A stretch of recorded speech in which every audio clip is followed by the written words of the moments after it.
在贵州的大山深处，我们发现一位地主大哥留守深山。为什么说他是地主呢？因为他一家人的荒山土地就达1000多亩，而且在山顶有几百亩的连片燕山红，现在正是盛开的季节，太漂亮了。你在那哪带水了吧？我从外面接过来，从外面。那天天干我都从底下去抽起来。哦。有两2边啊，现在有2斤了，3多斤了，斤多了，鱼个大的有7、8斤。你这里喂的好多鱼啊？全部也是有几百斤鱼，我喂了几年了没有鱼了呀。你全部有几百斤鱼啊？啊，我那边还有噻，那边还有个噻。那你不拿去卖了？那边还有个档啊。我在外头，我都在外头，我只要他卖他们吃，因为他们自己都自己来拿哈。啊，自己来拿。等于现在我们走的这一个地方，一直往外面走都是你家的。是呀，都是呀，一直下面去。种了1000多亩。反正对我估计哈，反正得1000多亩的左右。你这个一家人就1000亩的话，哎呀，上面还那么多燕山红，一家人的地方都可以干个牛去了。真的。但也如此，都是开发不出来。你看真的，如果搞成那种小景点的牛去，我觉得都可以的。那个燕山红也好看。这个山上吧，种天麻都行了。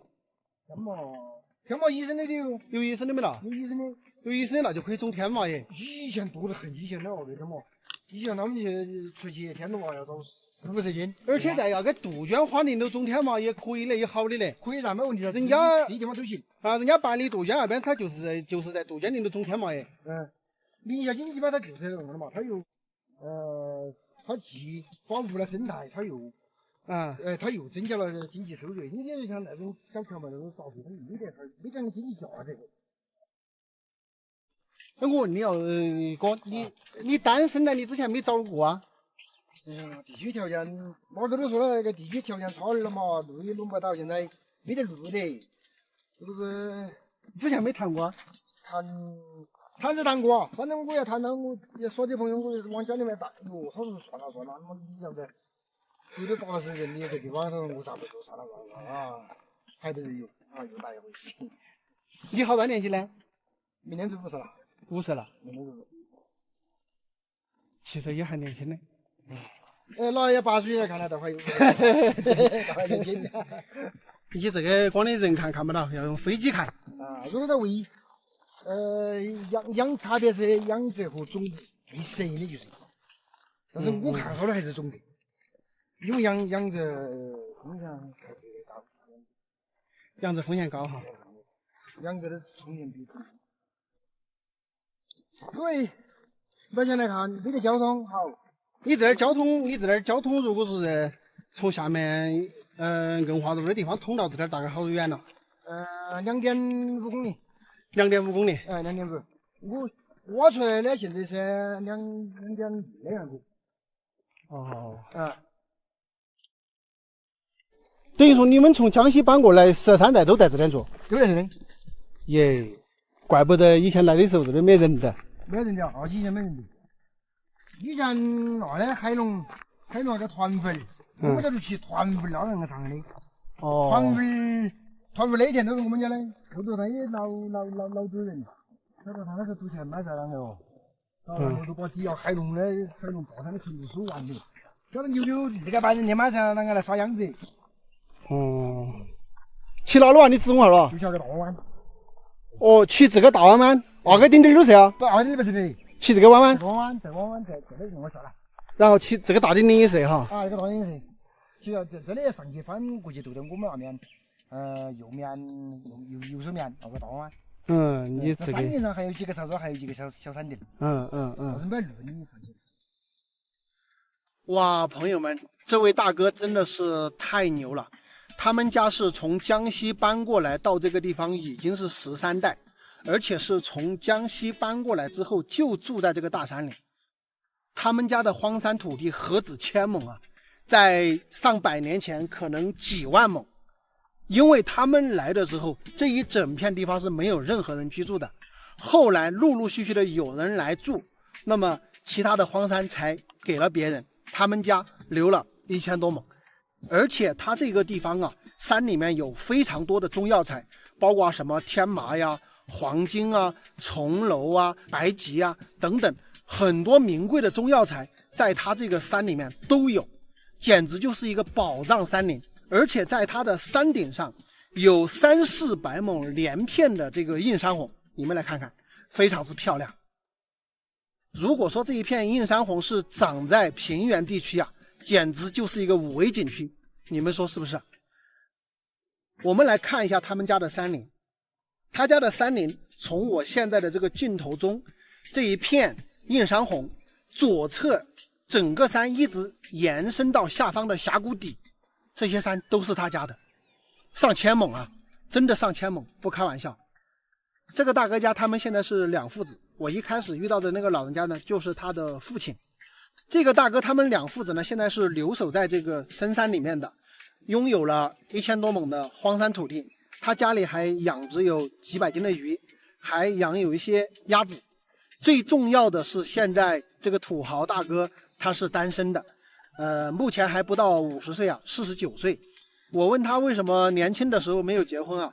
他说那个时代叫着过来，走这么一段山路过去，人家就不愿意来了啊，搞得就拖到现在都没有结婚。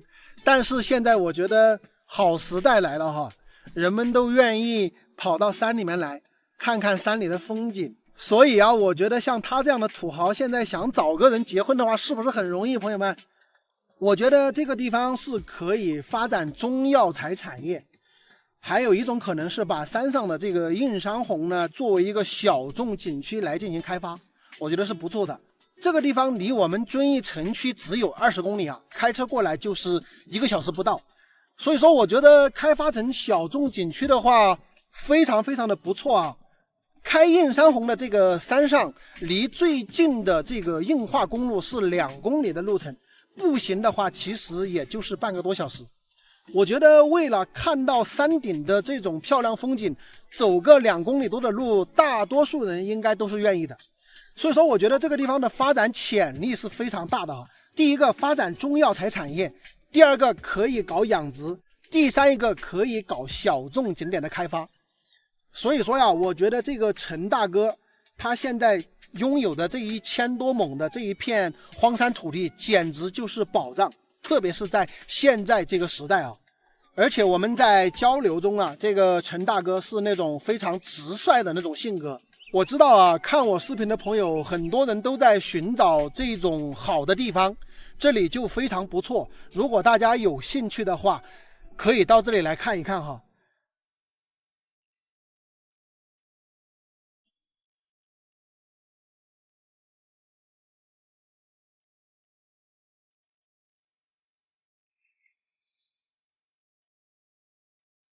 朋友们大家好，今天我又来到了我们贵州的大山里啊。我是从那个山垭口走过来的，步行到我现在的位置已经是半小时多了。那个山下的村民告诉我呀，翻过我所在的这一座大山，然后过去再翻过一座山，一个深山峡谷里面还有人居住。今天就是准备步行过去探访一下。大家可以看一下我现在所在的这个山顶上啊，漫山遍野的都是映山红，那些悬崖峭壁上都是，而且这一整个山脉延伸过去，包括这个山顶一直延绵过去，这些山顶上都有非常多的这种红色的映山红，现在非常之漂亮。因为我还要走很远的路啊，就不在这里耽误时间了。待会儿回来有空的时候，航拍一下这个山顶的映山红啊。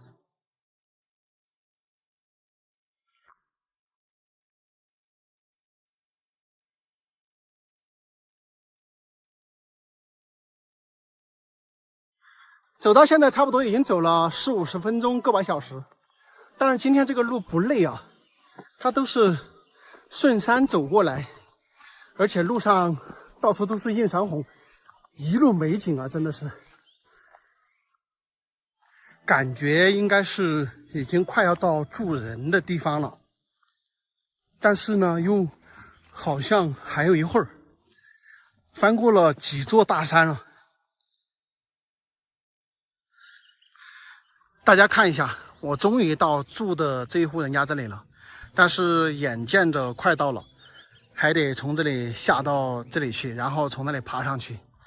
大家可以看一下他这里的整个环境，他们家就住在这个山梁上，然后看一下整个周围全是大山，这边这些大山都走不出去的，下方这里过去就是延绵几十公里的国家级森林公园。哇，这地方太漂亮了，而且我走到这里已经走了1个多小时。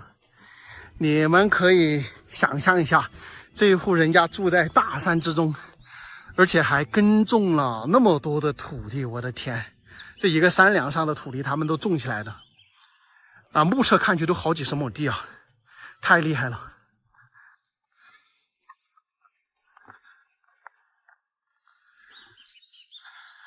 朋友们有没有感觉走到这里之后视野豁然开朗？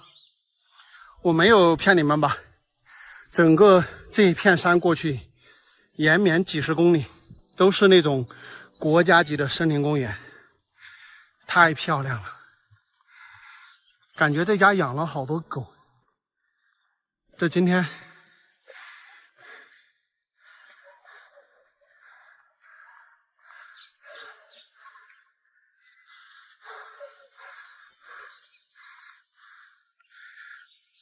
大家看看这个整个周围的环境啊，真是很漂亮啊。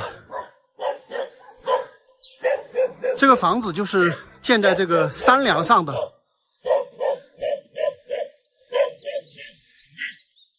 哇，这地方太牛了，朋友们！有狗咬着也不好跟大家聊天呀。这边主人家还劈了好多柴，我们走这边吧。主人家好像在这个山上干活，上去跟他们聊聊。这边有养了不少的羊，关在圈里的。然后我估计这家人呢也是留守在这里面养羊啊、养蜂啊，搞这些。这边看到没有，有一个支架，支了一些风筒在这个山上。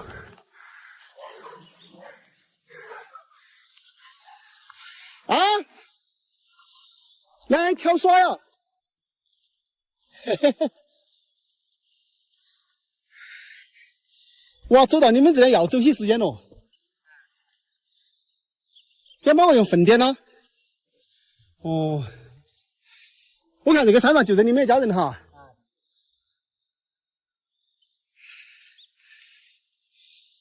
不丢肥料啊？没得肥料的就不丢了。没得肥料，背起篮球的背哈。你们这儿走过来也要走个把小时哦。啊，是。背东西了就更恼火。小孩也都在外面呢。哦，就在你们2个在家里面。你主要是在这儿搞养这些哈。搞养殖，因为搞养这个。哇，你胃里有好多羊子啊？也是这个样子。20个哈。喂牛没得？有2个。喂了2个。那干不少土嘛。没得好多是这个。不干的这个。那你们家的山林土地应该不但那儿多。山林土地没长，到别地啊多点。有好多啊？山林都有200亩，啊，土地也是好几十亩哈。我就晓得住在山里面的人就是山林和土地多。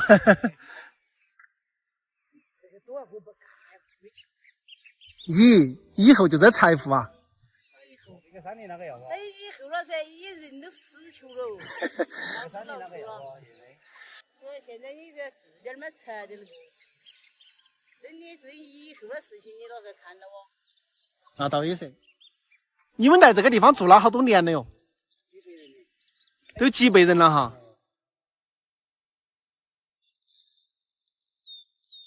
你们家应该都喂了好几个狗哈。刚才听到声音，高不了。他肯定高吧？有人来，他肯定高吧？你要回家嘛呀？对不？不要管我，不管我，你忙你的。要回家给煮饭了是吧？啊，妈咪吃饭了。你们还没吃饭？啊。哦。吃不？要不？你看忙哇，我是在这嘎里耍哈儿，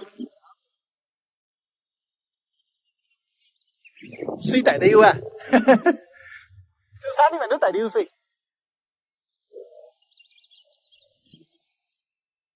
你们姓袁是哪个地方搬到这儿来的？你晓得不？看晓得的，我们也不晓得。也不晓得，只晓得在这儿住了几百人了。哎，那你一年卖蜂糖应该都可以卖点钱噻。就在墙头帮我偷了蜂子也就败的，原来哪年遭偷了嘛也就是189年。 ？189年。哎，遭偷了这就发展不起了。你之前有好多蜂子啊？喂的有原来有30麝香。 30麝香。你当时没有想到去报警吗？哎呀，报警他哪给你去嘛？报警也请不到。山里面的监控也没得。是喽。几十箱蜂子就要那个都遭了真没得嘞。好吧，糖都要取100-200斤了，不止哦。糖没遭偷的时间取30-40斤。没遭偷要走30-40斤。这胆子也是累哦。那你现在没得好多蜂子走了？现在只有几箱。只有几箱。就是可能那个一偷把蜂子全部整跑的哈。是喽。你慢慢的忙哦，我慢慢的走去了。我也耍会儿嘛。不耍了，你要干。吃点东西才走嘛。你要干活儿了，我来耍会儿就走的。慢慢的忙哦。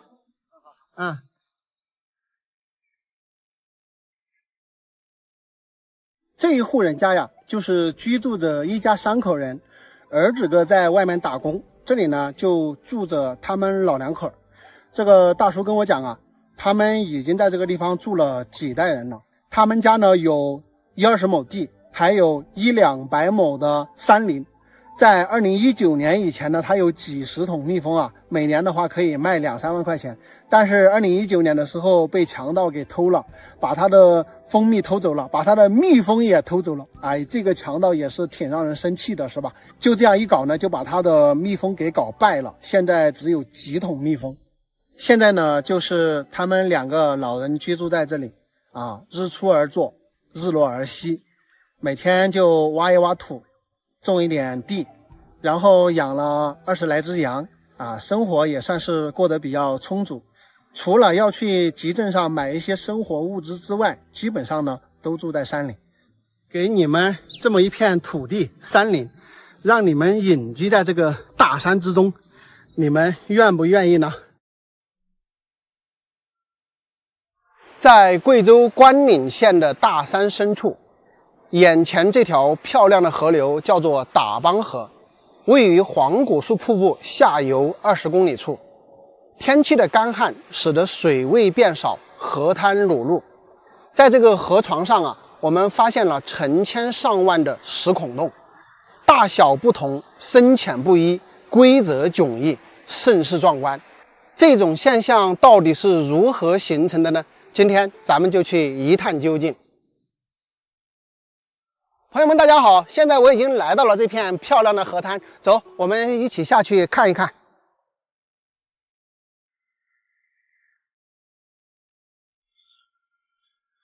大家好，现在我已经来到了这一片河滩的中间啊，哇，吹着河风真的是非常的舒服。看到没有，我的眼前这里就有2个小孔洞，就好像我用脚踩的一样，不过这个是圆的。在这个河边啊，这个风是非常大的，整个河风一直都是呼呼呼呼的吹啊，真的非常美啊。在这个峡谷的河边，这个水呢就像那个绿宝石一样的啊，这种颜色非常之漂亮。这一片呢就属于正常的一个河滩，看到吧，水流从这里冲刷过来。那么不规则的孔洞有很多，主要集中在上面那一片。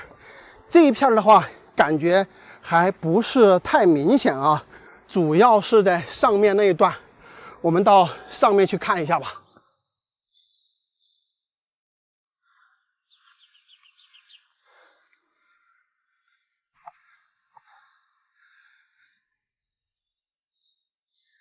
我们来看一下这里这一片孔洞，看到吧，这是一整块石头，然后呢，中间有这种条形的，有这种是吧，像一个鸟蛋形的，有这种圆形的，也有不规则形的。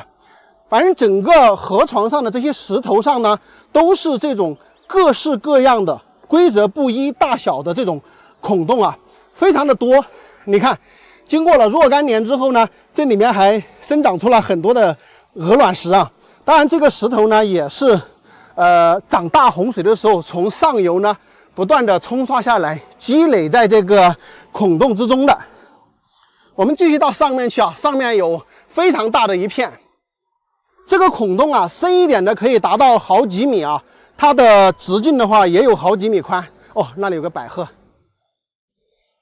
我们现在站在这里都能够感受到若干年前这个上面的水铺天盖地的从这个地方倾斜而下，哇，那种震撼的场面啊，现在都感受不到了，是吧？就看到这些裸露的这个河床。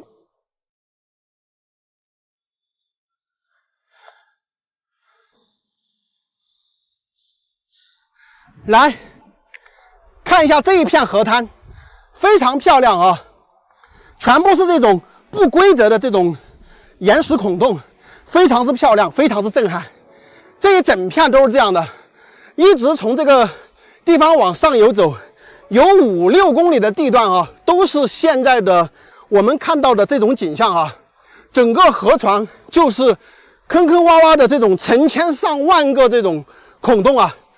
我们可以想象一下哈，几百万年前这整个河滩它可能是平整的，没有这么多孔洞，那是受到什么外力的情况下，从空中有东西砸下来，将这个地方砸成这些不规则的孔洞的。可以看到这个孔洞呢，当时砸出来的时候应该是不规则的，然后经过数万年的这个河水冲刷呢，慢慢的你看这个边上这些就看得比较光滑了，是吧？整个河滩、整个河床，你看那些石头都是表面都是光滑的，那就是数万年的这个水啊，不断的冲刷，把这个石头的表面呢，冲击的比较光滑。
那么这些成千上万的这些孔洞叫什么呢？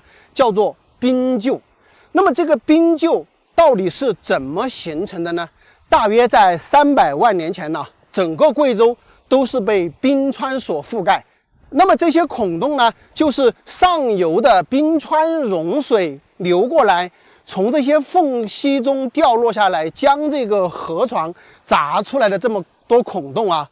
这个事情怎么理解呢，朋友们啊？实际上，我现在所站的这个位置呢，就是原来的河床，但是在我的上层呢，是整个冰川覆盖的，也就是我站的位置和冰川之间这个夹层是一个镂空地带，因为这些地方呢是峡谷啊，上层全部是冰川。地球的变暖呢，就让上层山顶的冰川呢就开始融水，夹杂着一些这个冰碎呀、冰锥啊这些冰渣子，对吗？然后它流入这个峡谷的时候呢，因为不断的这个冰川融水冲击啊，中间这一层的这个冰川呢就出现了很多的裂缝，明白这个意思吗？那么山上的这些冰川融水流过来呢，就通过这些缝隙呢砸向地面的河床。这个高度可能有10米、20米，甚至几十米，我们现在无法确定到底有多高的高度，但它砸下来的力量是很大的，不断的砸呢，就将这个河床砸出了这么多不规则的孔洞。当然，这个下坠的时间可能是持续了上万年甚至更久的时间啊，并不是一朝一夕砸成现在这个样子的。我这样讲，大家理解了吗？滴水穿石的这种概念哈。我相信啊，当时这个地方形成这种冰臼的时候，应该是非常难看的，没有现在这么光滑。又经过了数万年的这个河水的冲刷呢，才把这些石头的表面呢，包括这些坑洞里面啊，都弄得非常光滑，所以就让我们看到了现在这么壮美的一个奇观哈。有时候啊，我们不得不感叹大自然的鬼斧神工啊！几百万年前的地质变迁，加上现在的河水干枯、河床裸露，才让我们看到了这么一片绝美的河滩，真的是非常的震撼。好了，朋友们，本期的视频呢就到这里，咱们下期再见，拜拜。你以为我在欧洲吗？其实我在贵州。朋友们，大家好。现在我在贵州兴义的万峰湖景区，在这个地方发现了一座特别奇特的古城堡，建在了湖中间的一个小山堡上，非常漂亮哈，给大家看一下。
朋友们，大家好！这个五一节呀，我也出来旅游了，从遵义开了400多公里的路，现在我在兴义的马岭河大峡谷。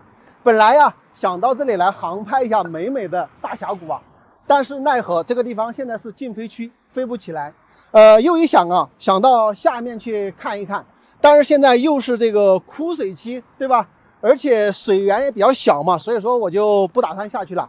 但是这个景区确实来对季节的话会非常的漂亮，我还是要好好的给你们介绍一下这里啊，来给大家看一下这里整体的风景。对面好多的小山峰啊，有一种万峰林的感觉了，是吧？马岭河大峡谷呢，就是下边这一条。那我现在呢是站在一个桥上的公路上，然后再过来之后呢，这个下边就是峡谷，峡谷底和上边土地平的这个地方呢，应该是有100多米的很深的一个峡谷。那么我们在网上肯定看到过，就是这一片都是水瀑布，在涨过水之后呢是这样的景象，但是现在呢我们只能看到2个小小的瀑布，就是这里，然后这里也有。如果说在刚涨完洪水之后呢，这一片啊应该都是有水往下流的，所以说就形成了非常壮观的一个场面哈。那么是不是现在就不适合到下面去玩呢？也不是哈，朋友们。如果说你们是平原地区的，或者说没有在这些大峡谷玩过的，其实它这个下边可玩性也是非常高的。这个地方有一个河中间搭的桥，看到没有？我们现在可以看到有很多人在这里旅游玩耍的，这下边人也不少，是吧？然后前方有没有注意看我手指的地方？这个地方人也很多。实际上整个峡谷现在有很多人在里面玩耍哈，现在走到峡谷底去，然后你抬头去看这些瀑布呢，其实感觉也是非常漂亮的。而且这个河道的这个两侧呢，它都有一些地方是有隧洞的，也就是说你要钻一些山洞，而在这些洞里面也非常的凉快。在这个河边呢，你也会看到这个特别绿油油的这个河水，是吧？心情也非常的好，而且很凉快啊。那么这个是一侧的这个瀑布群。那么在过来之后，我们再过到这个公路对面去啊。我们来看一下这边哦，那儿也有一条瀑布啊，瀑布下面也有很多人站在那里，不知道大家能不能看到。再往前方那里呢，是有一个垂直下去的一个电梯。如果说你在到这个地方呢玩，走下去比较费劲，对吧？或者说走下去了之后上来比较费劲的话，你就可以乘坐那个垂直的电梯呢，从那里就可以上来了，就没有那么辛苦。那么整个这条河道的两侧，看到没有，是有2个小道的，就是供我们下去的人呢在两边来进行行走。这边这些都是密密麻麻的人，你看这边也有。到下面河谷底去肯定是比我这个上面看的要好看的。视角不一样嘛，我们这个上面是俯瞰下去的，而下面看上来呢，特别是像在那个瀑布的地方，虽然说现在瀑布看着很小，但是你站到那个位置去拍照打卡呢，我觉得风景也是非常漂亮的啊。大家可以看一下哈，这个马岭河峡谷上方这里正在修建的呢是荆州大桥。这一座大桥总投入是14个亿哈，看到网上的数据是，也是不得了的一座大桥。建成之后，跟这个峡谷底的一个垂直距离应该也是好几百米啊。这一座大桥呢，它建的是2层的一个结构啊，有可能建成之后上层呢是通车，下层或许有可能是一个观光道啊，专门从这个观光道呢来看咱们的马岭河大峡谷啊。如果说大家想要看到这一排都是瀑布的这种壮观场景呢，最好是在夏季涨水的季节来。什么时候最恰当哈？假如说今天晚上涨洪水，你明天后天来看的话，它的水就不是浑浊的，都是清澈的。这样呢，我们就可以看到一整片的这个瀑布群，那种场景才是最壮观的，好吧？就是这个垭口了吗？我翻下去还有下一坡。垭口就应该看得到你们的房子，看得到吧？下去的时候都该能看到。看得到哈。朋友们，大家好啊！今天咱们是接着上一期的视频讲。上一期视频中啊，有一位71岁的阿姨啊，非常的了不起啊。他们家呢，就是住在这个山下。你要知道，走他们家的话，是要从我们昨天经过的那户人家，再过来，再翻一座山，才能到他家。你们知道吗？从我停车的地方走到这里的话，已经走了1个多小时了。可见住在这个大山里的人还真的是很不方便啊。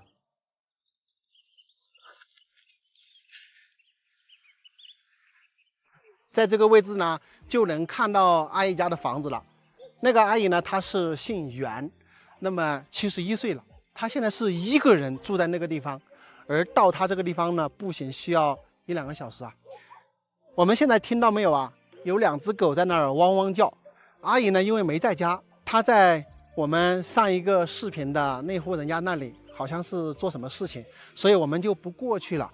但是呢，可以把阿姨的故事跟大家聊一聊啊，从空中来看一下她居住的这个位置啊，特别了不起的一位阿姨啊。你们这边贵姓呢？他们姓胡，我这边姓袁。哦，就在我个人在搞起了，我的他说已经14、17年了。你是一个人在那边哈？我个人在那边的。他们都是小的，都是在外面。都在底下。都在底下。我的小的都在底下，哪怕就说我的丈夫是47年，我一个人在搞起的，站的现在是国家向国家分我们。也就说国家还点那个房子，也不让我们去下点去有哈，有个担架手头。对对对。就说会的，也就说。像你之前买了60哈，国家还要拿点那个养老保险给你。像我们在高级下县几户呢，60年最后的有房子，还1个月还有点低吧。我们都是小的都在下面去的。啊，等于他们这儿是姓胡，你们是姓袁。我们是姓袁，我后家是姓叶。这是下面去的。我真的哦。我这独脚打针了搞那么多，5年了。我说，因为你啷个不想下坡，还把过来的人给带出头条。现在就说那几个对我的孝敬都是有，还他都过去不了那个住哦。还战胜国家的嘛，就是。对。啊，你这个不得了哦！你20多岁的时候，我才23岁啊。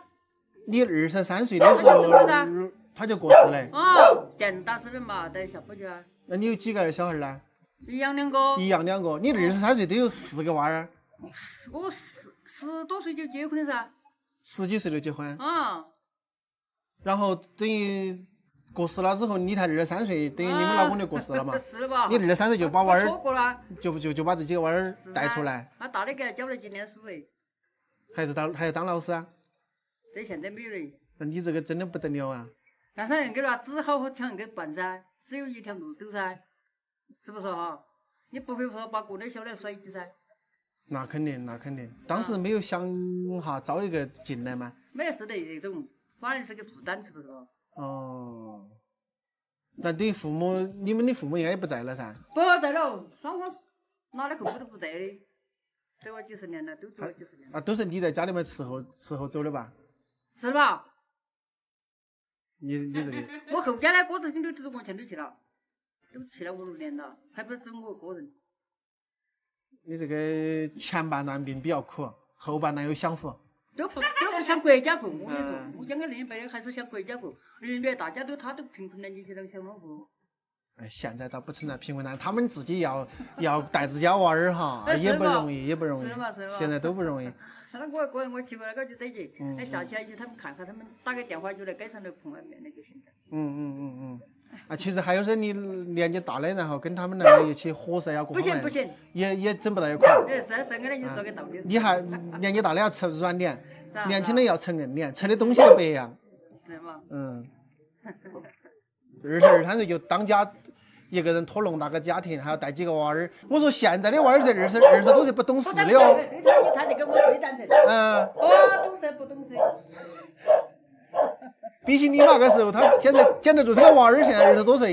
是吧？你还是4个娃儿的妈妈了，23岁的时候，对吧？你真的不得了。听了这个阿姨的故事啊，真的是令我感动又非常的敬佩。她10多岁就嫁到了这里，然后23岁老公就不幸过世，23岁就已经4个孩子，她一个人把4个孩子养大成人，供他们上学，然后又在家里把老人伺候过世，没有改嫁。而且这个阿姨啊是特别知道感恩的人，我并没有提及任何的事情啊，她一味的跟我说现在的政府非常好啊，分给他们有房子住，只是她自己不愿意在山下住呢，又搬回到这个山里面来，自己种一些地，在这里生活。她在23岁如花似玉的年龄，承担了她不该承担的所有压力，可谓是尝尽人间酸甜苦辣。但是她在和我交流过去的时候呢，她是微笑面对，非常正能量的。在她的脸上啊，咱们看不出丝毫的生活不如意。即使在现在这个时代，又有几人能做到像阿姨这样有担当、豁达和包容呢？好了，朋友们，今天的视频就到这里，咱们下期再见，拜拜。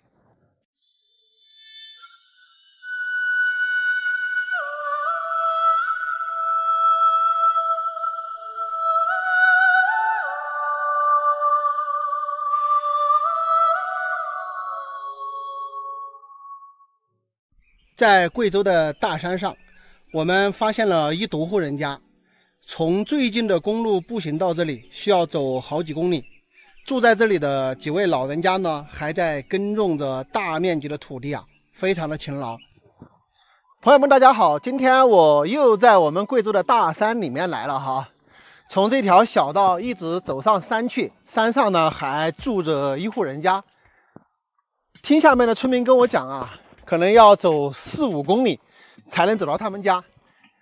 今天又是在大山里面徒步的一天啊，看看这里的环境非常的漂亮啊。我边上就有一条小水沟，哎呀，走在这个大山里，呼吸着新鲜空气，那心情真的是倍儿爽啊。所以啊，我觉得大家有机会的话，都进这种大山里面来走走啊。心情好，空气好，只不过就是走着挺累啊。看一下哈，我们从这个峡谷的那边走过来的，这儿环境太好。这地方老板下边的那个村民搞一道门，他可能是养殖吧，为了把这个牛啊羊啊给它关在这里面。你走嘞，上去逛耍呀？高也是检查很远，检查还远，要走好久啊？改8小时啊？没事，走改8小时，走改8小时，他有路走上去噻。从这边走，往这边走，这边哈，哎，上去。你在这搞养殖哦？你养的有好多东西哦？100个羊子。100个羊子啊，可以。下面那家就是你们家是吧？咦，要得，这里养羊子最安逸。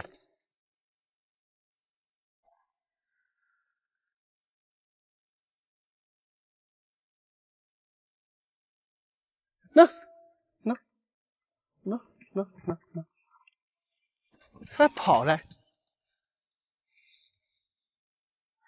哇，这个地方环境真好啊，在这里搭个棚，这里睡觉是不是很舒服啊？露营在这个地方，你们看这里啊，这个地方以前应该是一个宅基地啊。看一下这些大青石板呢，都是石匠打造的，这个上边还看到有纹路。也就是说，这个地方以前是100%住有一家人的，而且是用这种古石头砌的房屋，也有可能是木房哈，现在都看不到痕迹了，只能看到这些石头啊上有一些打的那个战纸的那个印记。这个地方周围四面环山呀，然后这个地方有一个峡谷，出去就是出口。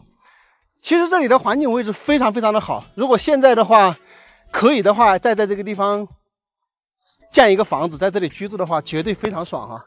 走吧，走吧，我们继续往这个山上走啊！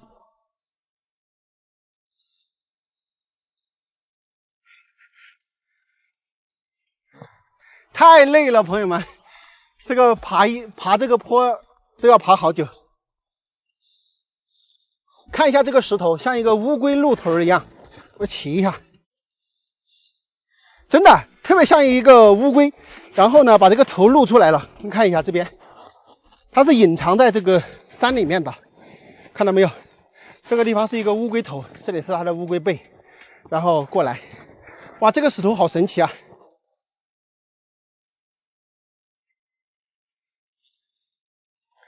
走在这个大山里的感觉真的很好啊，心情非常的愉悦，就是腿脚有点受累而已，太爽了。氧气都是呼吸的别人几倍的氧气，你说他心情能不好吗？是不是？爬了一大坡啊，朋友们，现在已经来到了山顶。那么从前方这里斜着往下过去呢，应该就到居住人的地方了。我们马上就到人居住的地方了，看看这里啊。都有这个门给拦起来，因为这个山里面嘛，基本上无人踏足。不过它这个门并没关，哇，看到没有，朋友们，看到没有？那个地方，那户人家就住在那里。你们就说这个地方漂不漂亮吧？还炊烟袅袅的，应该正在烧早饭哈。哇，听到狗叫声啊！大家有没有感觉，好像从那个门过来之后，进入了另外一个生机勃勃的世界，是吧？就不是那种大山里面的寂静了。你们看这个地都平整的这么好，他们还种了不少地啊。正在烧早饭，但是养了这么多狗啊，确实是挺吓人的。看到没有？那里有一个阿姨已经站在那门口了。他估计听到狗咬声，然后发现是有人来了，还挺多人的，他们3、4个人在这里。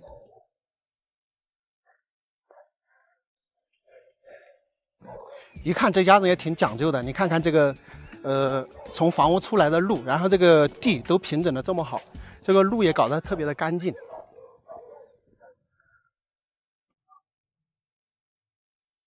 你们是正在吃饭呢？吃过喽。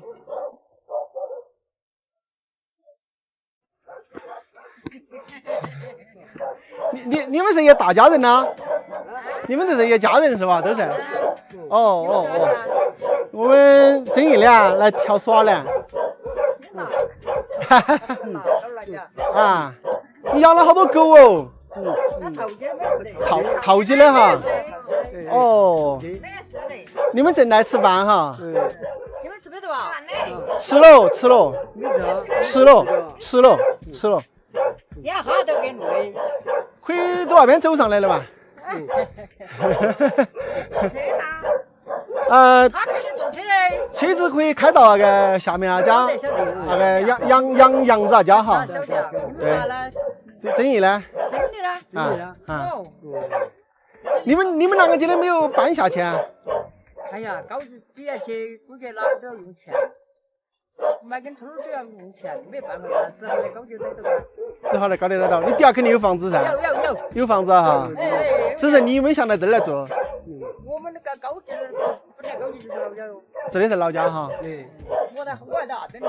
哦。我那边没让我看耍好多。哦。你还在那边？不要放，不要走。哦，他们是住在这里哈。哦。你们在这上面搞杨子买是吗？我看到杨柳很牛哈。有几个牛就做成庄稼哟。哦。你们这边贵姓呢？他们姓胡。姓胡哈。姓胡，我们是在姓袁。哦。是你在外地？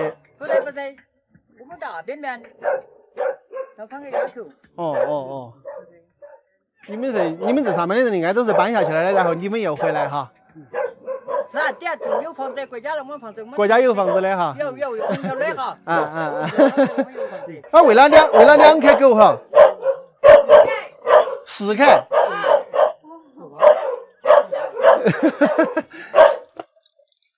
你们先吃饭哇，我吃了的。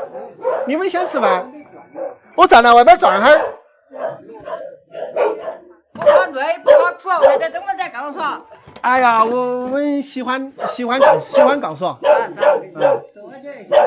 你们吃你们的饭啊！你们吃你们的饭，你吃没得？我没吃了的。你吃了来的哈？我家头吃的。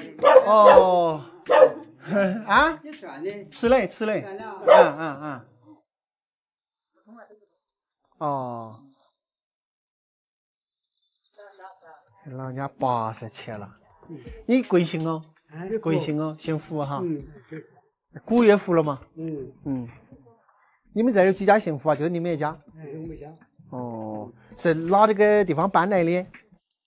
大边地啊，就是叫公安，100人，30人。在这儿都几百人了。哦，晓得哪个时候搬到这儿来的不？也不晓得哦。上一辈没有跟你们讲啊？讲过没讲先？没有讲先，就你们也不晓得哪个时候搬到这儿来的了。这边就是几个老人家煮饭来吃的地方。坐。耶，这个架架子好多年没看到过了。这个架上面要扛东西的哈。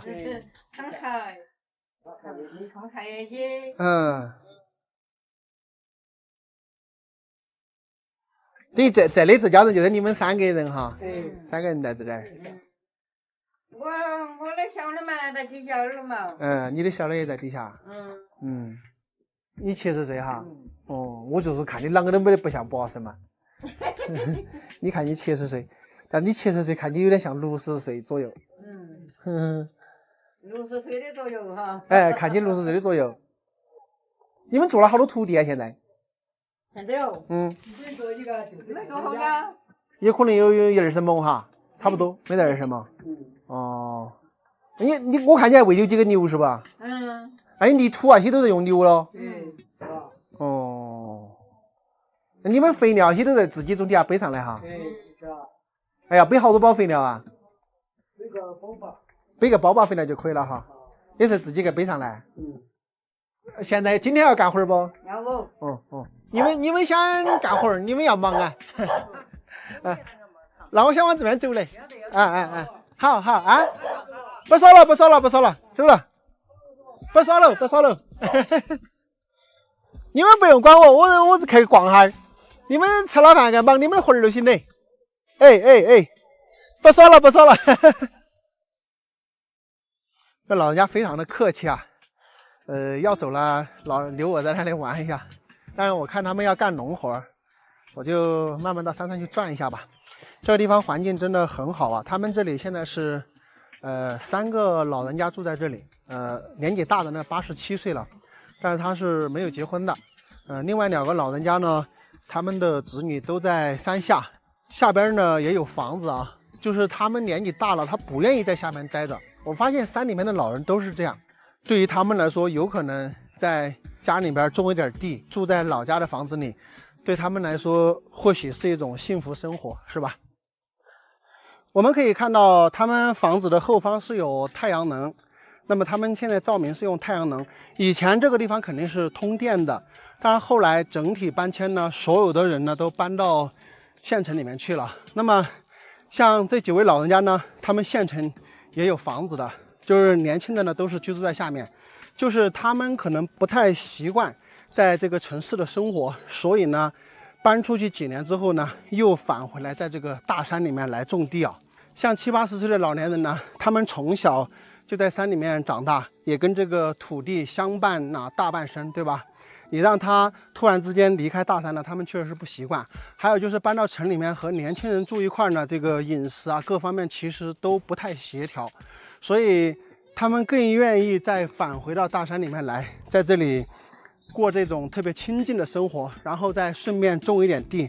但就是背这个肥料啊，包括背这个吃的上山的时候呢，比较辛苦一点。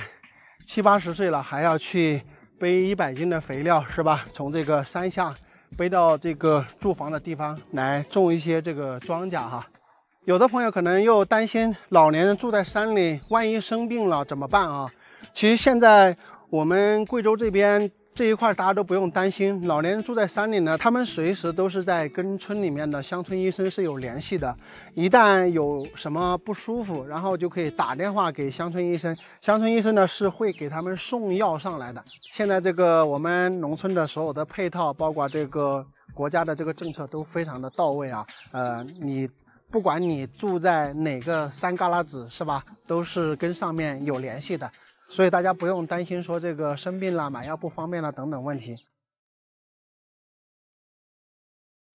大家觉得这么漂亮的地方，假如说让你们来居住，你们愿不愿意呢？关注阿泰啊，带你们继续游走乡村。我们今天要继续到前方去探访哈。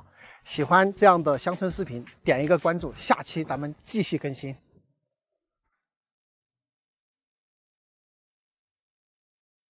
朋友们大家好，今天要带你们去羊皮洞看一看哈。很多人都不知道，羊皮洞的上游在这个下边洞穴之中是有露头的。从这面崖壁下面的这个山洞呢，就可以顺着水流可以走到羊皮洞的一个出口。那么整个这个长度应该是有1、2公里啊，非专业人士就不要去挑战啊。我们可以从空中整个俯视角给大家看一下这个崖壁离羊皮洞的一个距离啊，大概直线距离在1公里多一点这个样子，但是在里面去行走的话，肯定是好几公里的路程。这一面崖壁大家可以看一下，非常的漂亮。那么这个羊皮洞的水呢，从这个洞里面流出来，然后从这个洞呢再流进去，但是我们无人机的视角也看不到，可能是暗洞吧，只能从这个地方呢能够听到这个山洞里面有水流的一个声音啊。现在已经到了这个羊皮洞的停车场，看一下这边他们好几家都搞了这个停车场，然后车停在这里呢是15块钱一天，走这边这个小道呢就可以步行下去了，所以大家不用担心找不到的问题。你走到这儿呢都是大片的这个停车场，然后走这一家这个小道过去，沿着这个山体过去呢就去羊皮洞了。当然这个整个路程可能是需要走很长时间啊。现在来羊皮洞呢是有2个路线啊，第一个路线呢就是走我们这边，但是你需要走很远的路，一路的风景非常好啊，整个对面都是崖壁。这边我们要过去的呢也是大面积的这种崖壁，我们相当于是要从这个崖壁角的地方啊，一直往前走。路上的风景也很漂亮，但是这个路也比较难走，对吧？如果你是喜欢徒步的，那么可以走这条线。假如说走路不太方便，然后呢又想去羊皮洞看一下的，那么你们就要走另外一个地方，可以走到那个车开到对面有个白房子那个地方吧，大概，然后可以坐船啊，从这个河道进来，然后中间这个地方呢就可以走路到羊皮洞，就很近了。所以是2个路线啊，想走路想看这个山川美景的，那么我们就走这边；如果不想走路的，那么就走河道坐船进来，它是2个路线的。现在的这个路比以前好走多了，以前我们来的时候那个草都是长在这个路上的，现在走的人多了嘛，然后这边还放了垃圾桶，所以说现在应该是要好走的多啊。大家如果说不怕走路费劲的，其实是可以来走一下的，比以前要安全多了哈。以前这个路不好，没有这么宽的这个路啊，都是这个草啊、那些树啊、竹子啊覆盖着，所以你走起来比较困难。现在因为走的人更多了，这个路呢就走的看吧，这么宽敞，就比较容易了哈。现在大家来这里可以不用带吃的喝的了，你看这里有人搭棚在这里卖东西，有卖土豆的，还有卖水的什么的，大家就不用大包小包的带着吃的东西啊、喝的东西到这里来，然后呢那些瓶子啊什么的又不带走，在这里污染环境啊。这边咱们马上就到羊皮洞瀑布的位置了。今天的这个羊皮洞应该会非常好看，因为前天晚上的时候，据他们上面停车场的村民讲啊，下了大雨，所以说又过了1天，那正好涨水的那个浑水呢又过去了，那现在的水呢就比较清亮一点，那可能我们今天来的时机比较恰当啊，会看到非常壮观的这个羊皮洞瀑布。哇，前方已经看得到一点了，真的非常漂亮啊！今天整个那个洞口是布满了这个瀑布流下来，不像以前，也不像那种特别澎湃的那种浑水的那种羊皮洞啊，愤怒的羊皮洞，对吧？也不像那种只有2、3吊瀑布流下来，看着比较单一。今天的羊皮洞确实是非常的美哈，来大家看一下。为什么这个地方称为羊皮洞呢？就是以前当地的村民有经常看到这个洞中会冲一些羊皮出来，也有可能在古代的时候，这个洞里面居住了很多人，因为里面是有很多棺材的嘛，所以呢，可能是这些原住民他们有一些动物的这个皮啊或者什么东西丢在了洞里面，一旦在这个涨洪水的这个季节呢，这个水位的上升呢，就可能把那些动物的皮呢给带出来了。有人看到这个地方有一些羊皮被冲出来，所以呢就得名为羊皮洞啊。今天确实是非常的美哈，我要到那个瀑布下面去装一下。这里有好多人在这里拍照打卡，看到没有？那里占了一大片，这边也占了一片。因为是前天晚上这个地方呢刚下雨嘛，下雨完了之后又涨一点水，所以说现在这看起来是非常壮观的时候。那么多人走在那里去拍照，我也要去试一下，好吧？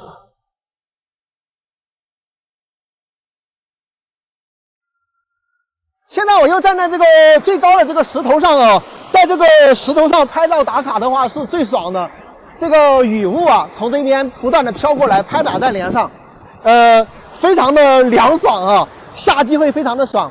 不过呢，大家到这边来玩呢，是要注意这个安全问题啊，因为在羊皮洞来玩耍的以前已经出过了一些事故，所以说大家要保证安全的情况下呢，才到这个地方来玩耍。而且这个边上这些石头上呢都是非常滑的，它有那种青苔，你穿的鞋如果说是很滑的那种的话，那么还是建议不要随便来这里。还有一个有很多朋友呢不太了解这个大山里面的这种天气啊，尤其在这个夏季快要到了的这个季节啊，在我们这些深山峡谷里面呢，经常会有那种比较极端的天气。也就是说，我们这里看着可能是晴空万里无云，对吧？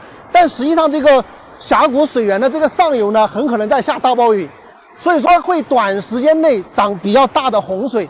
这个时候，如果你太靠近水源的话，就非常的危险。所以说，大家在这个夏季的时候啊，行走在这些山水之间，特别是这些很深的峡谷的地方啊，大家一定要随时注意这个上游水流上游的这个变化。虽然说风景很美，但是我们的人身安全也很重要，对吧？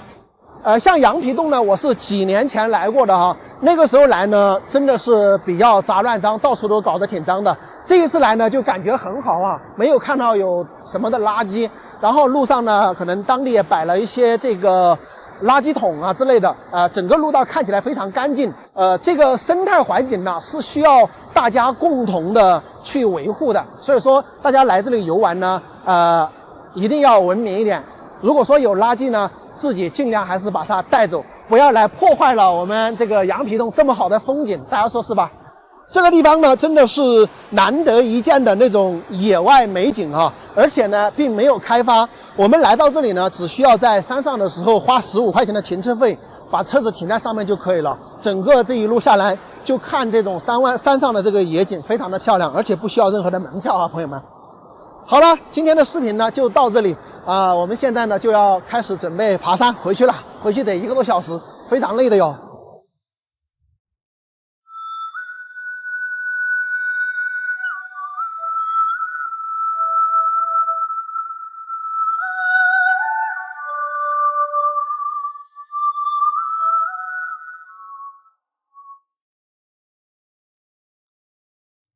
朋友们，大家好！现在我在贵州的大山里啊，行走在乡间小道上啊，这个地方环境很好。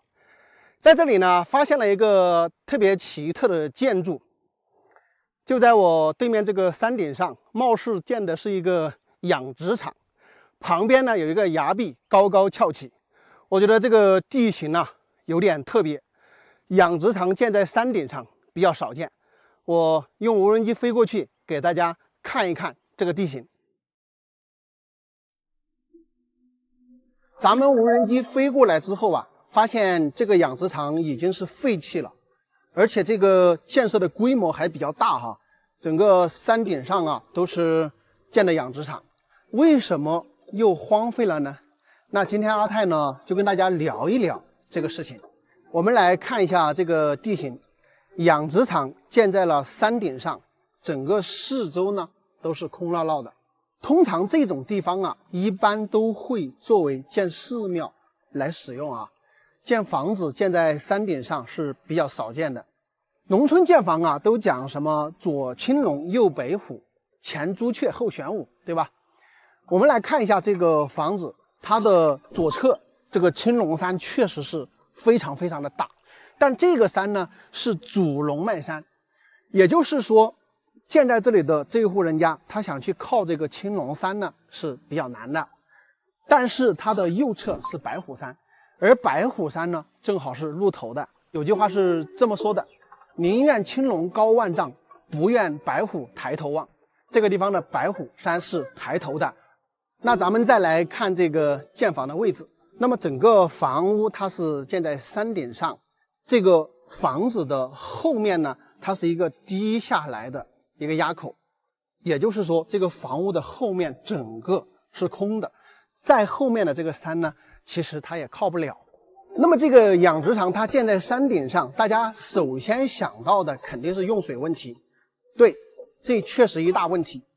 这个地方铁定是没有水的，它的水源是要从后山来，对吗？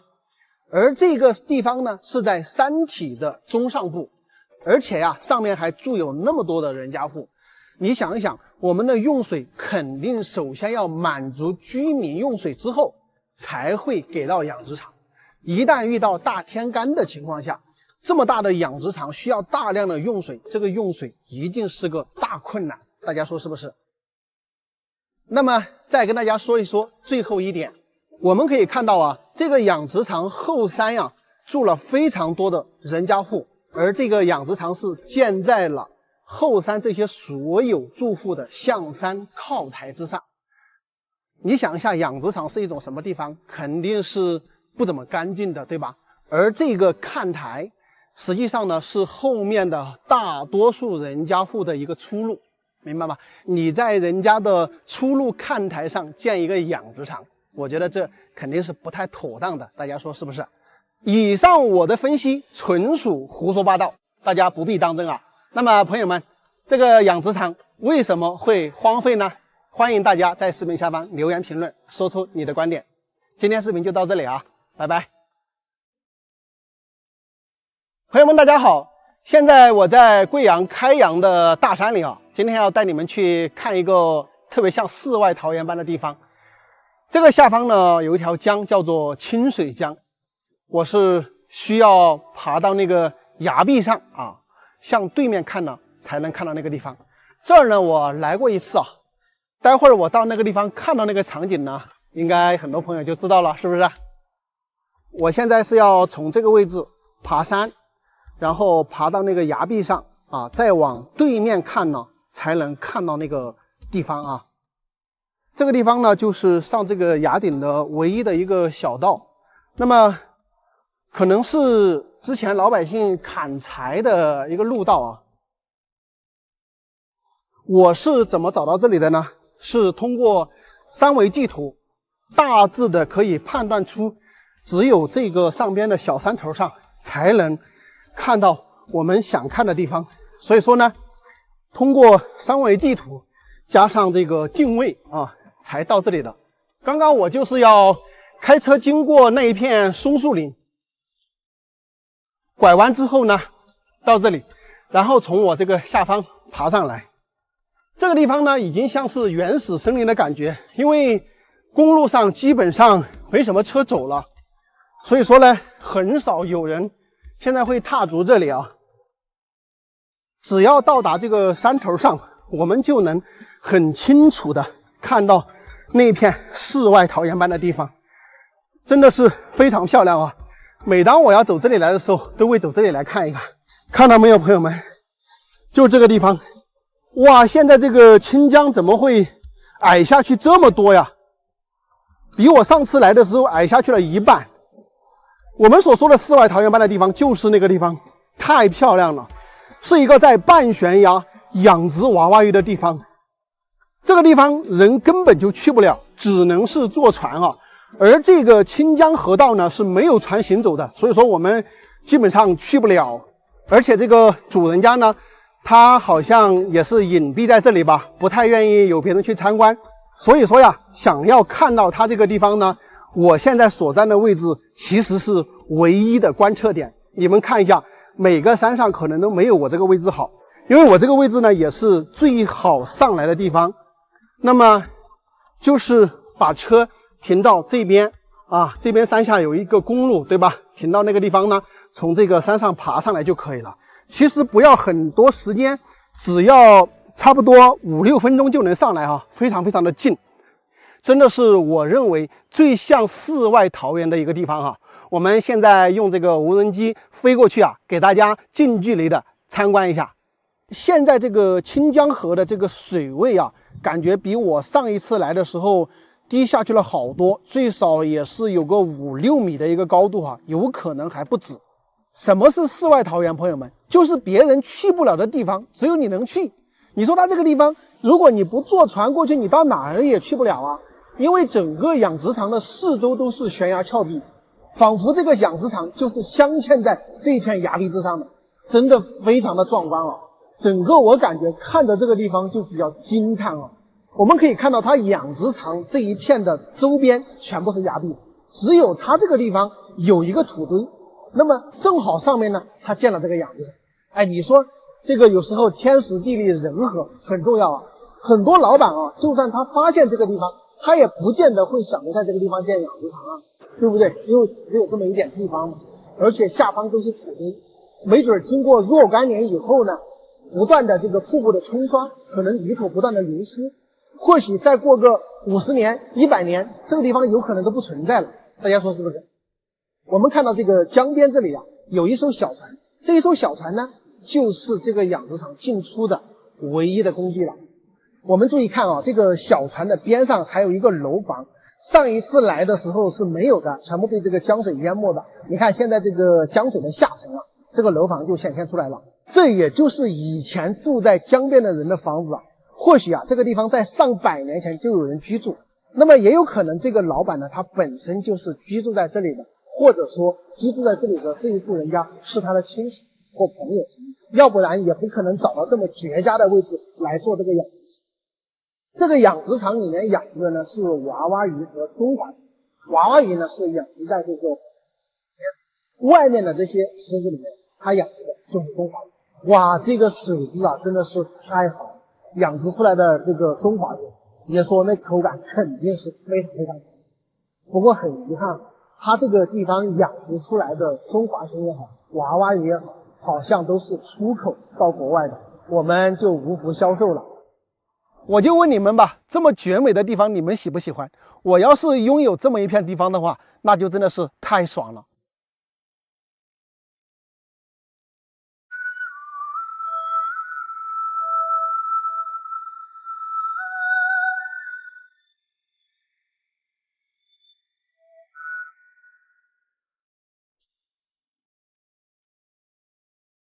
人鬼同屋，你听说过吗？眼前的这座神秘山寨被称为天下第一土家寨，它建在一块巨石之上，四周都是绝壁，顶部平坦开阔，水源充沛。过去在这块巨石之上曾经生活过500-600人，犹如世外桃源一般。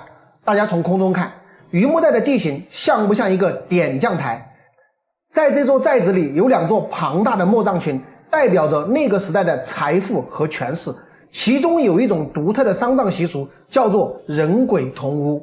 这里是榆木寨，位于湖北利川市牟道镇，重庆与湖北的交界处。进出这里只能通过一条几米宽的掩体山梁进入寨子，可谓一夫当关，万夫莫开。我现在呢来到了进入榆木寨的这个山梁上，我相信从空中的视角，大家能感受到这个地方是一个薄薄的山梁。这边雕刻有榆木寨的字样，这一面崖壁上有一些孔洞，应该是插木头做吊桥用的。或许以前为了御敌，在寨楼前方设有吊桥，除了村民通行，还作为第一道防线的用途。不过现在已经看不到原来的面貌了。眼前这一座就是榆木寨的寨楼，寨楼修得非常结实，楼上的方孔应该是预留的射击孔。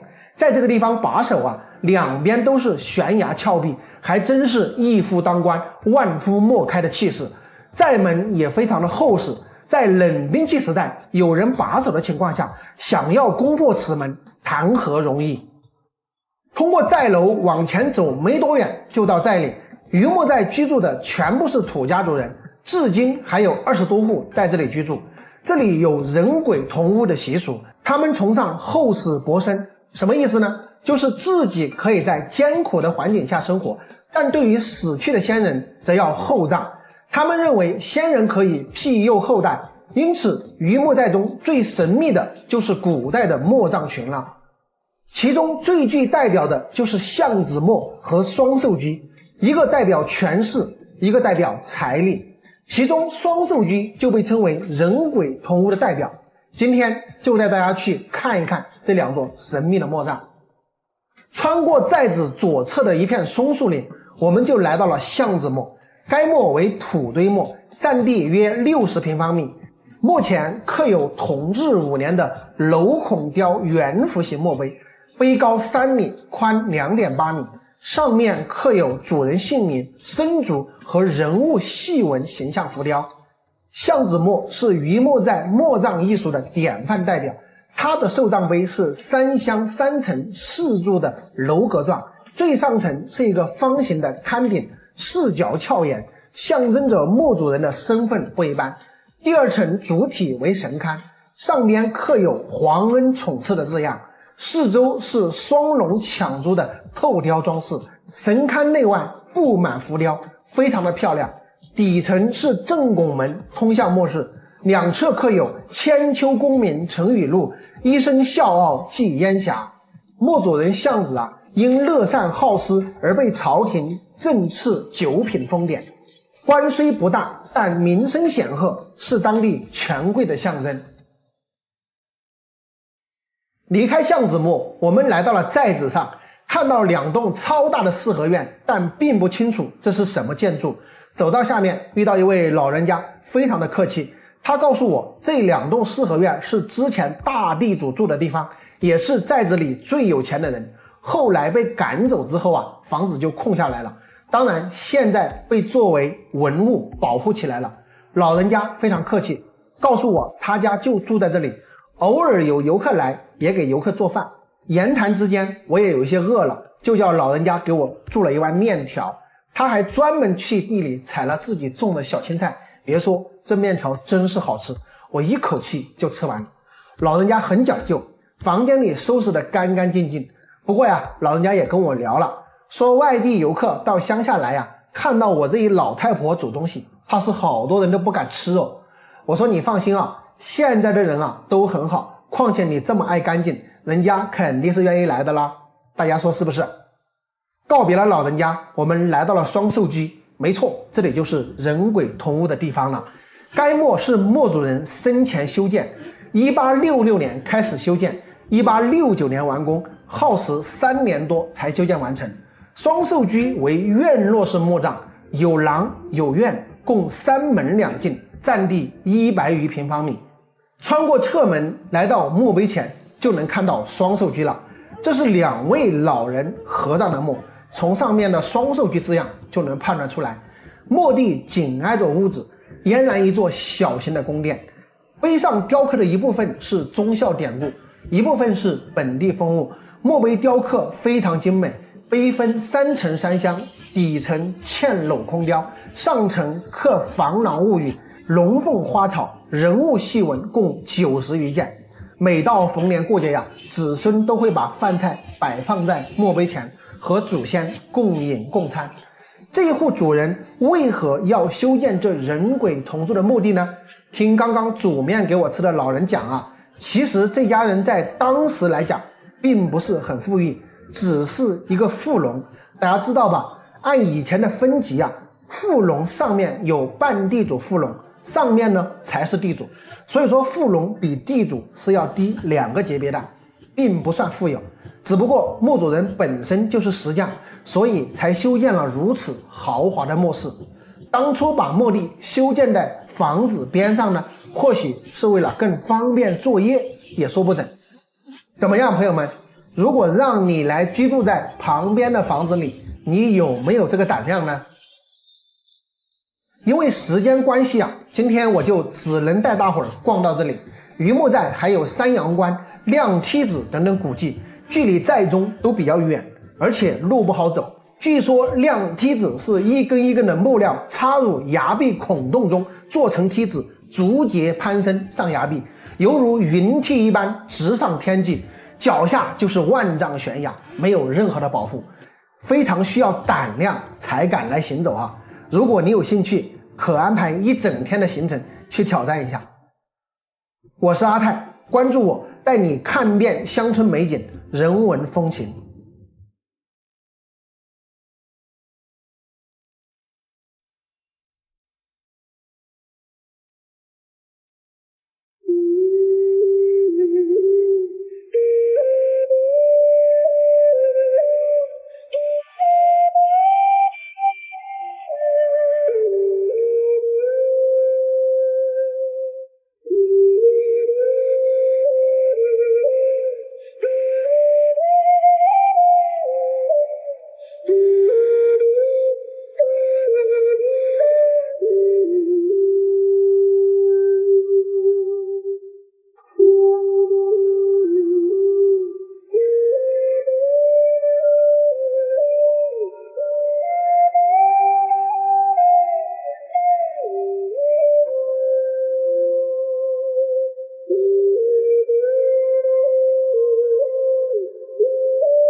今天我们来到了重庆涪陵的816地下核工程。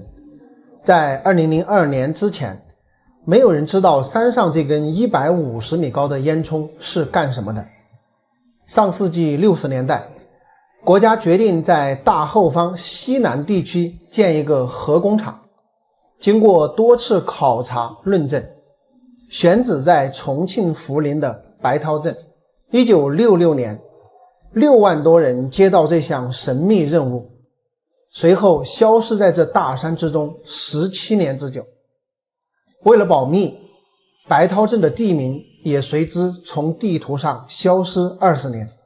为修建该工程，整座大山被掏空，整个洞内错综复杂，轴向叠加，全长有20余公里，完全隐藏在山体内部。主洞厅高达79.6米，道路、导洞、支洞、隧道以及竖井130多条，犹如地下迷宫。钢筋编织的墙体非常的坚固，可以预防100万吨当量氢弹的冲击，还能抵抗8级地震。这也是世界上最大的人工洞建筑。2010年作为景区开放，一个埋藏在地下50年的秘密才被世人所知。在那个特殊的年代，816工程为护国而建，又因和平而停，承载了太多的历史记忆，也留下了永恒的中国精神。这边就是地下816工程的一个入口，虽然我也不太了解啊，不过不妨碍我带你们进去参观参观。门票呢是60元，如果你有机会来重庆，建议大家都来这里看一看。进入这个洞口，我们需要乘坐摆渡车从这个溶洞往里边走，大概呢有1-2公里的一个路程。那么从我们刚刚坐车进来，它是一个大平层，我们现在所在的位置主为地表层，地表下呢是有6层，地表上也有6层，总层数是12层，但是它的这个层高呢是我们现在住房的2倍，如果换算成现在的楼房的高度，那么就是24层楼的高度。现在呢我们就往地下层去，看地下的这些核设施。在我们前方的就是9号的引水洞。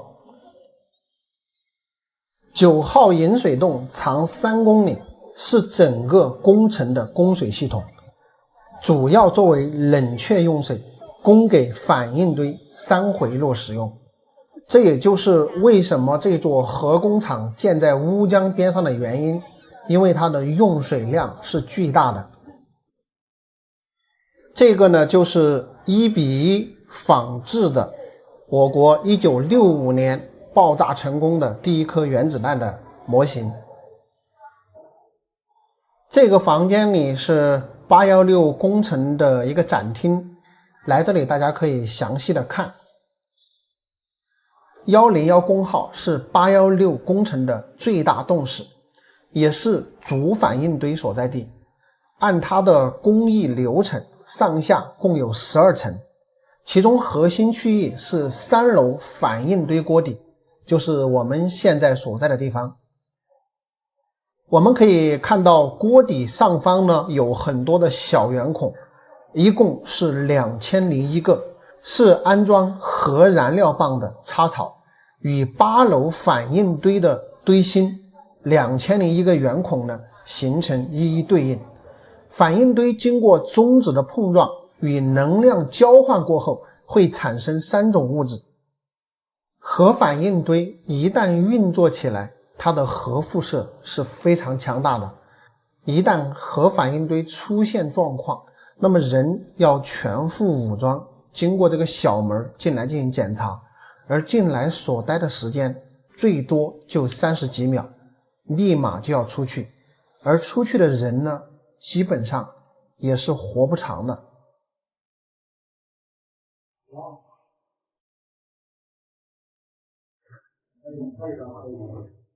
现在我们看到的是101的仪表室，这里面的仪表总共有1034块。你们知道吗？在60、70年代，人们的工资一个月就几十块钱，而这一块表的价格就1000多块。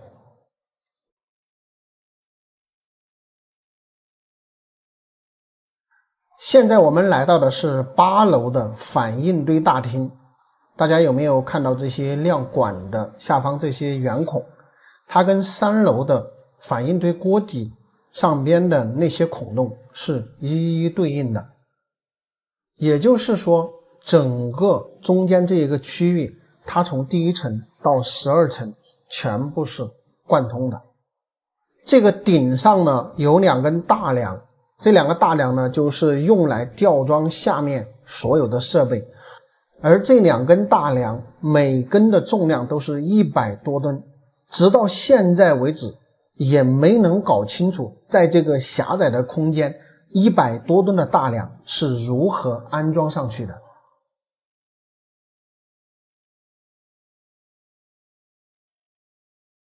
现在我们看到的是排风洞，整个山体的内部通风全靠山上的一个烟囱，就是通过这些排风孔跟上面的烟囱进行相连。那么有的朋友可能会问，冒那么大一个烟囱会不会被敌人发现？这个呢就是当时他们选址的一个玄妙之处。首先在重庆的3城本身就是雾天比较多，而这个地址选在乌江边上，就更好的起到了隐蔽的作用。但如果说在晴天没有雾的情况下，实际上在洞里面是可以人为的制造水蒸气，让整个山上呢布满迷雾，外界呢就没有办法查看到这里的情况。整个工程的建造真的是让人惊叹不已啊！先辈们的流血流汗，才有了我们今天的幸福生活。不忘初心，砥砺前行，致敬伟大的先烈，致敬伟大的祖国。好了，朋友们，今天视频就到这里，下期再见。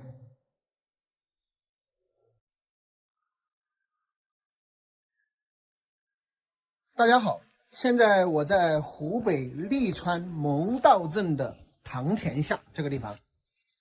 这个下边呢有一个洞穴叫罗家岩洞啊，有一户人家呢居住在这里面好多年，现在呢好像是没有居住了，不过我们下去探访一下啊。看一下这边这些土地也都是全部荒废的，然后长了很多的茅草啊。这个岩洞人家应该是还在下面吧。我从这个上边下来，经过那几个废弃的房子人家，然后再经过这一片茅草的林地，是吧？然后这里还有一个小道，继续的往这个下边走。我估计这个岩洞就在这个位置啊。这个地方环境真的非常漂亮，看一下对面的这些山啊，特别美的一个地方，这隐居的好地方啊。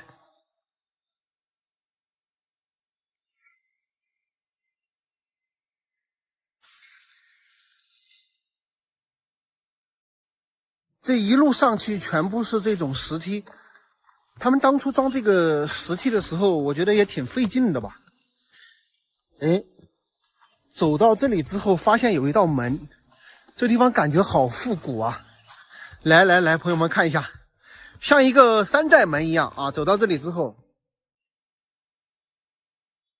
哇，这个地方真的是世外桃源一般呀！怎么会还有这么漂亮的地方？太美了哈！但是这个悬崖有点高啊，步梯比较陡。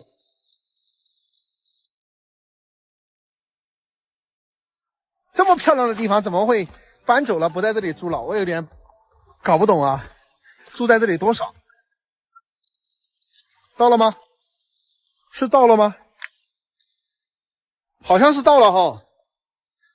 哇，这个地方啊，这户人家搬走了，是不是太可惜了？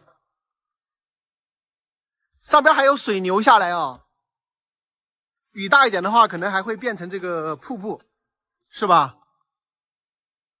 一片竹林，这里一片竹林，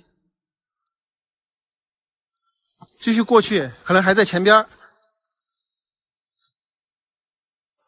这个地方真是有点漂亮啊。它这里的地形地貌感觉有点像赤水丹霞的那个地貌。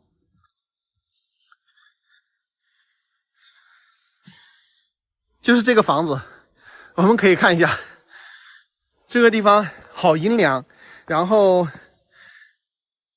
门前都是大片的这个竹子，哎，到这儿来看一下哈，这边有2个小的这个猪圈牛圈，那么那个地方呢就是住人的，这个上方呢就形成了一个天然的屏障，那么房屋呢就建在这个沿墙的下边。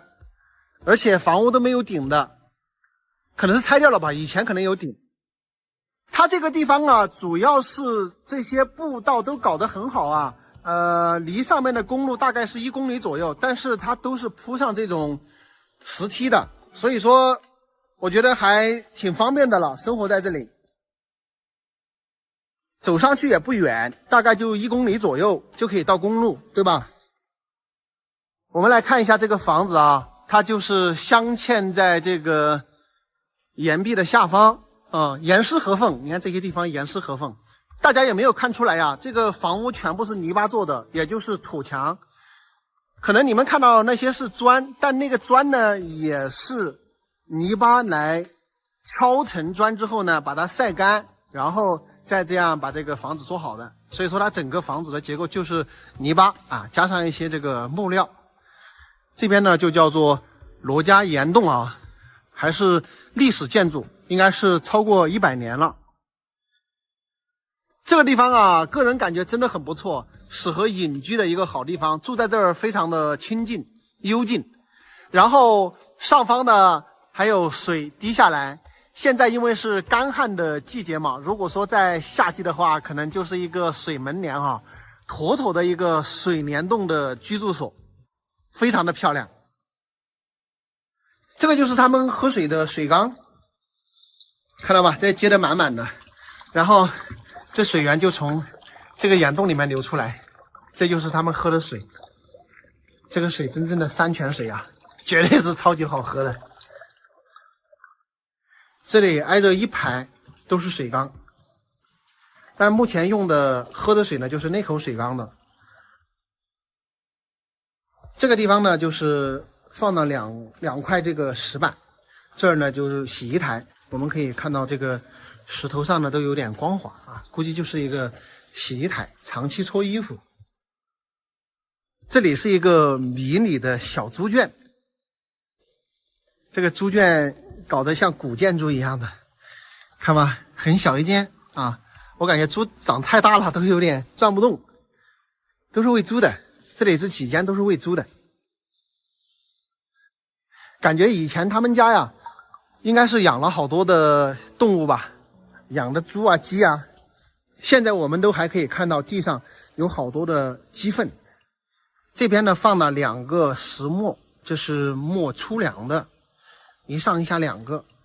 不知道你们有没有听过啊？农村的这个石磨不用了之后，你要好好的给它放好，不能乱扔的啊。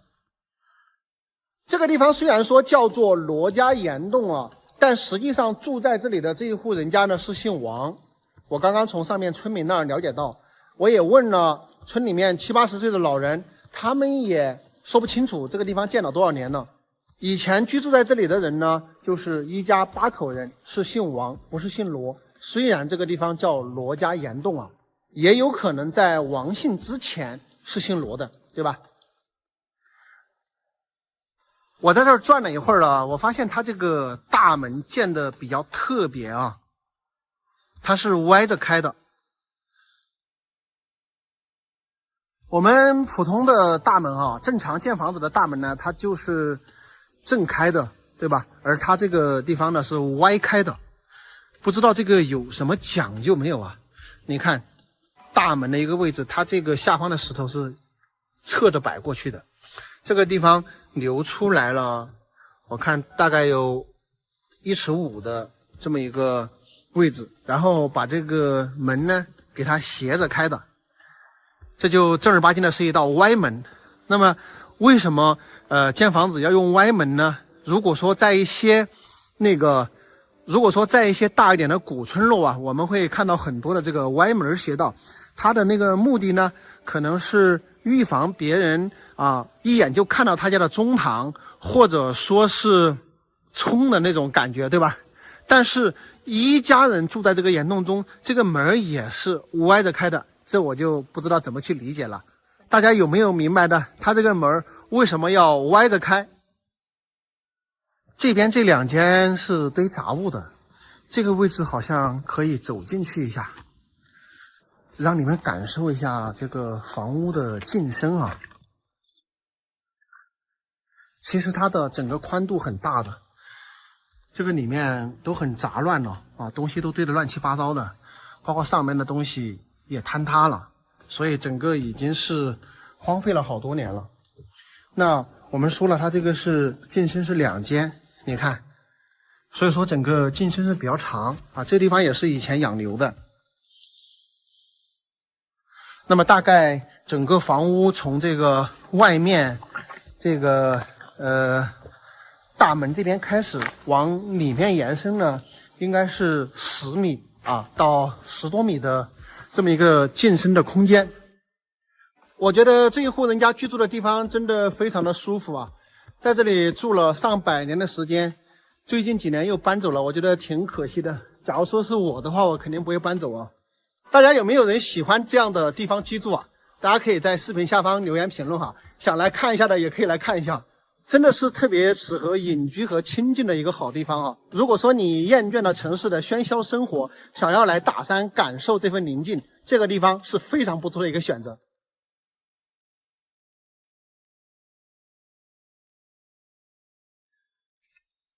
好了，朋友们，本期的视频就跟大家说到这里我要爬坡了，下期再见，拜拜。